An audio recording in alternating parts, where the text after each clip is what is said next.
You want kind of a brief thing? Just as much as you want. I've got 2 hours on this tape. Okay, you want me to do it and you fill it in? Well, This- to kind of start the whole... Tell what it is you're telling. I'll tell you about our courtship and engagement and marriage. And I'm Bonnie Gividen and Grandpa's Harold Gividen. And it's all right. I was born in the backwoods of East Texas. Dad, of course, Grandpa was born here in Utah. And he was in World War II, and just as soon as he got out of the war, he was based in Houston. He came home, went back to Houston on his mission, was called back there. So he was down in the general area where I was. I lived in Beaumont, Texas during the war, where my father worked at the shipyard during the war. And after the war was over, we, of course, were still in Beaumont. And my father became very, very ill with undulant fever. That it's a fever that comes from drinking bad raw milk. And he was branch president, and there weren't enough people to staff a branch. And so my mother was keeping the financial records for the branch. And Dad was so sick, and it came time for year-end reports, tithing reports. And my mother just could not do those reports. So the president of the mission, President Glenn G. Smith, and your grandpa, Harold Gividen, who was a counselor to President Smith, came to Beaumont to help Mother get those year-end reports and records all fixed for the tithing. And I guess I'll have to go back even farther than that. When, after the war, during the war, there were just mostly women as missionaries. And when the war was over, your dad was the first male missionary that came out into the field. And we had conference in Houston, and my mother and Dad and I went to this conference. It's kind of like having a state conference here. And we went to Houston to conference. And I looked... District conference. Yeah, district conference. And so when we were there, in comes President Smith and this gorgeous hunk of man, blonde, handsome, and it was Elder Gividen. And I made the comment to my mother then that I was going to marry him. And then I went for a long, long time. First man she'd seen for so long. That I didn't know, I hadn't seen him for a long, long time. But then when he came out to help my mother with the records. You tell the part about the toothbrush at the Kress's store. You can tell that better than me. Well, that comes later. Well, what comes in between? All I know is, well, when we were leaving, we were all through, and we got through, and we were leaving, walking out the front door, and here comes Bonnie home from school, and she sees President Smith there. She runs up and jumps in his arms and gives him a big hug. And I thought, wow, that's pretty nice. She's a pretty girl. She's got enthusiasm. I like that. Well, you want about the toothbrush? Yeah, tell about the toothbrush. Well, I kind of flipped for her. Missionaries aren't supposed to do that, so we had to be careful what we did. Do you know what flipped means? Fell in love with me. Kind of. Yeah. Go ahead. It took a little while, but later on, I knew she worked at Kress there at the store in Beaumont. And I was on my way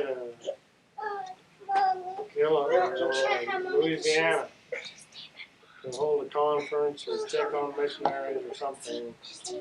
I had my companion. We were driving from Houston over to Louisiana. We had to stop in Beaumont, and I told him, I said, you want to meet a pretty girl? And she says, yeah, sure. So we stopped and went into Kress, and I couldn't think of an excuse to go over, so we decided to buy a toothbrush for a little baby that had just been born down in Houston. and I'll introduce you to it. He said, yeah, you go ahead. You pick out the prettiest clerk in the store. So he looked around, all the clerks, he says, that one right over there. I said, okay, come on. I went over, introduced him. He about flipped, too. It was me. And that was a camera. Anyway, then he kind of got excited about her. I had a problem with him after that. Because he thought she was all right, too. But anyway, go ahead.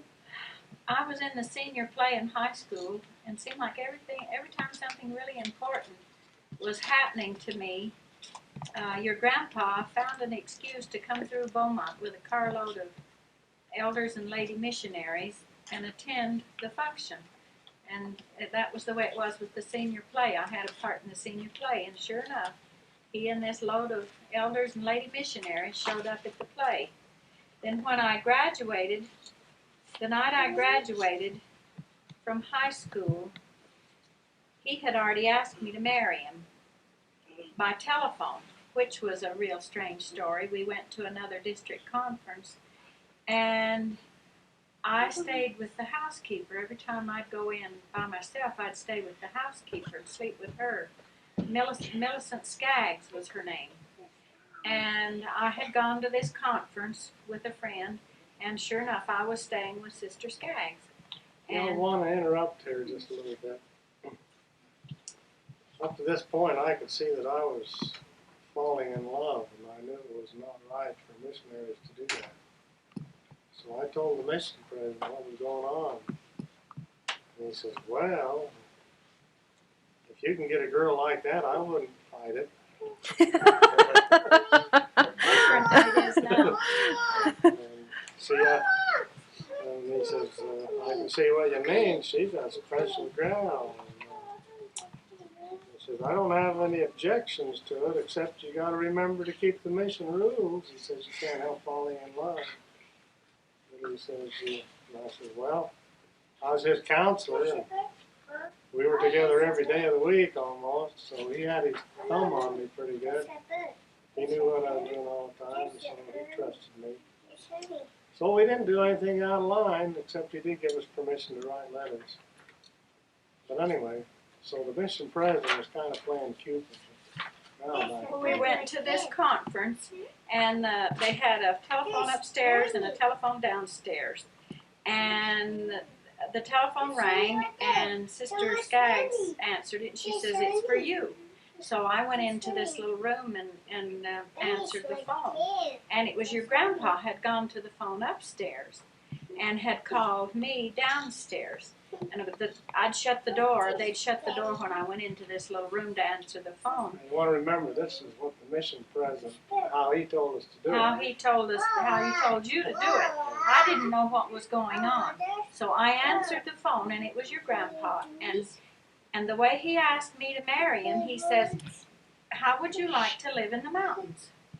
And I said, I'd like that. And so that's how he asked me to marry him. And when we finished our conversation on the phone, I opened the door to go out, and there were all the missionaries and the lady missionaries and the mission president and his wife just standing there at the door. What did you say? What did you tell him? Did you tell him yes? And they had all been in on it and all knew what was happening. Everybody knew but me. Say, when I went home after the conference with my friend, I went home on cloud 9. Did your mom and dad know beforehand? No. They knew that I was writing to this elder and that he was writing to me. And what did they say? Well, did you tell them? Oh yes, I told them.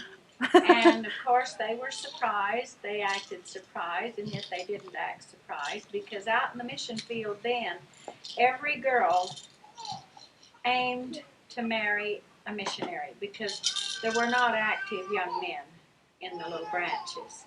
They would stay active in the church till they got about deacons or teachers' age, and then they'd fall away from the church, because the church was so criticized by everybody. They had no status at all. They were, we were made fun of and belittled. And so the boys wouldn't stick it out. They would just fall away from the church, from activity. So there were no boys to marry. So every girl automatically aimed toward marrying a missionary. So she I guess Mom and Daddy were not so surprised. Later on, it was hard for them to have me move way out here. It was really, really hard on them because we were a very, very close, loving family. And I says, well, Mother, you could have told me not to marry and I wouldn't have. She says, I couldn't have because you'd have gone off and married him anyway. And I said, no, I wouldn't. I was always an obedient daughter. And if you had and Dad had given me a good reason not to marry him, I would not have married him. But they realized years later that it was the way it was supposed to be. Back to the night of my high school graduation, sure enough, Elder Gividen had a carload of lady missionaries and elders coming through on the way to Louisiana, and they stopped for my graduation. After the graduation was over, and we all went out front of this great big building, the elders and the lady missionaries kind of shanghaied me into their car. And I remember Sam Salter was driving, and he was crazy as a loon. He'd drive over the curbs, and he'd drive every crazy way. And they took me off, just took me off. And we drove all over town, and he was acting crazy driving this car. And they took me away to give your grandpa a chance to ask my mother and dad for my hand. So this was after he'd asked you? He had already asked me by phone. Mm-hmm. And this was the graduation that he approached my mother and father. Remember, we have not had a date. We hadn't held hands. We shook hands.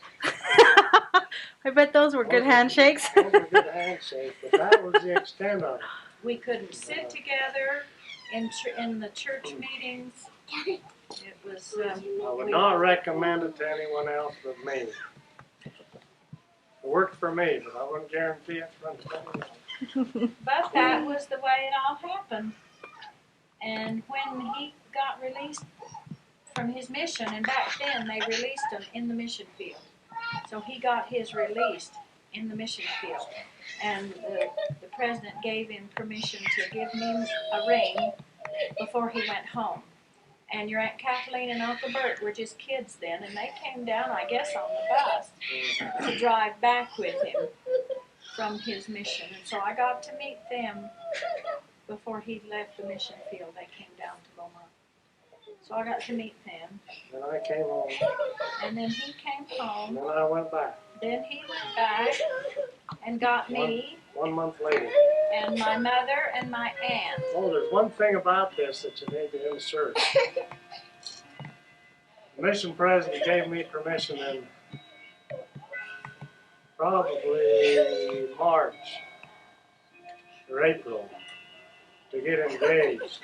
Because I was scheduled to come home in May. My 2 years would be up in May.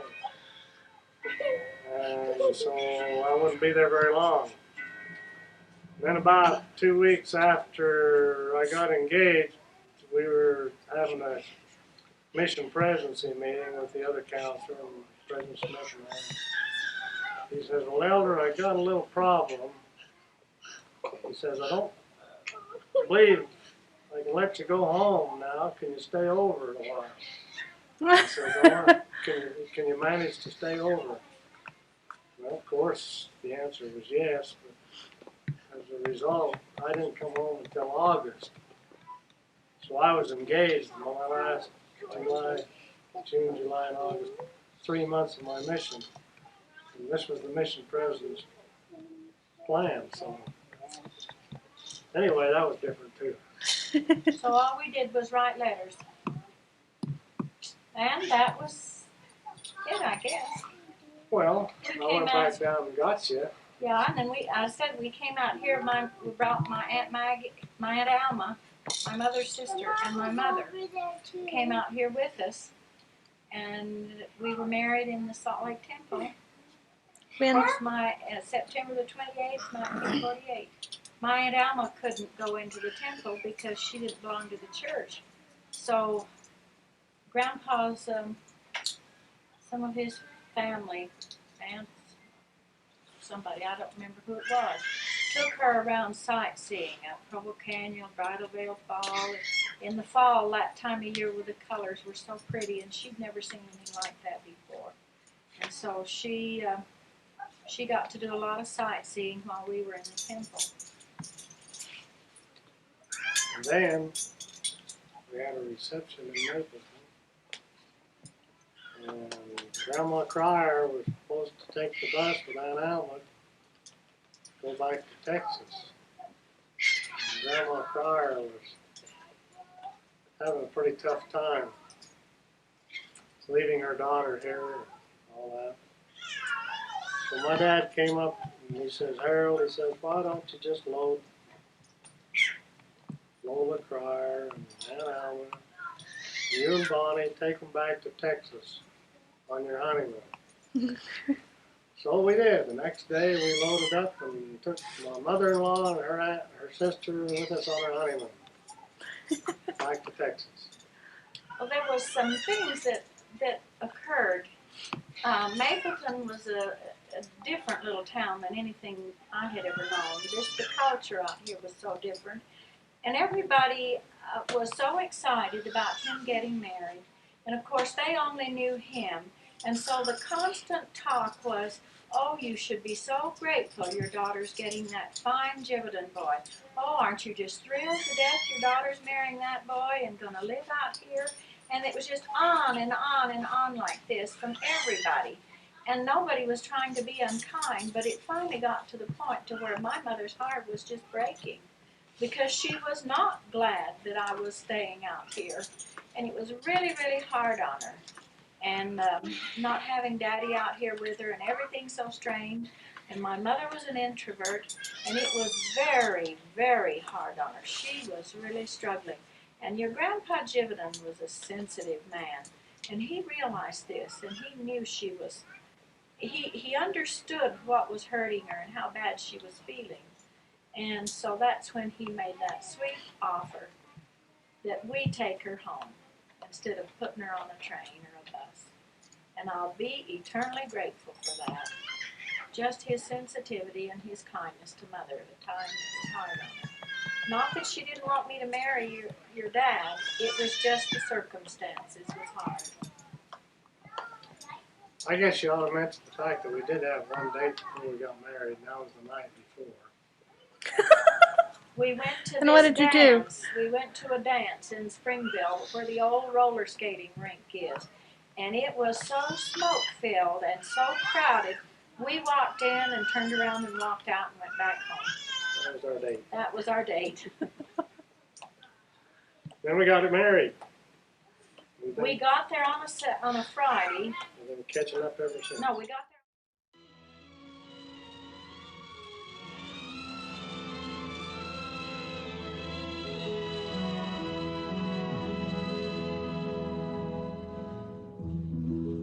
A fella needs a girl to sit by his side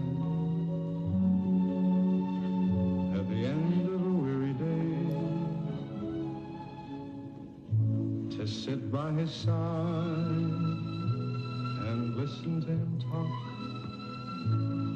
and agree with the things he'll say. A fella needs a girl to hold in his arms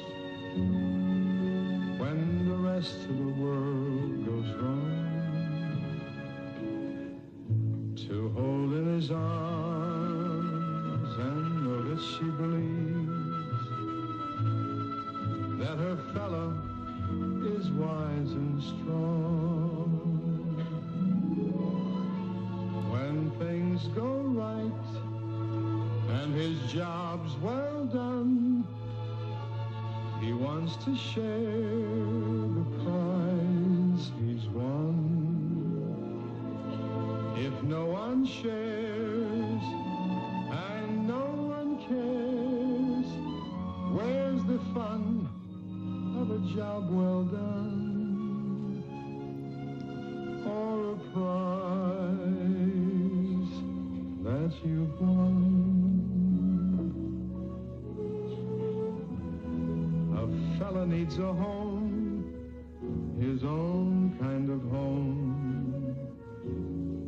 but to make his dream comes true, a fella needs a girl, his own kind of girl, my kind of girl is you.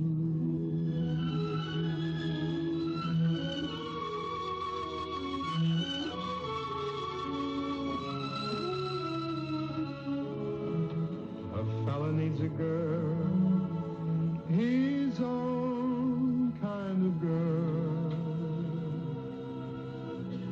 my kind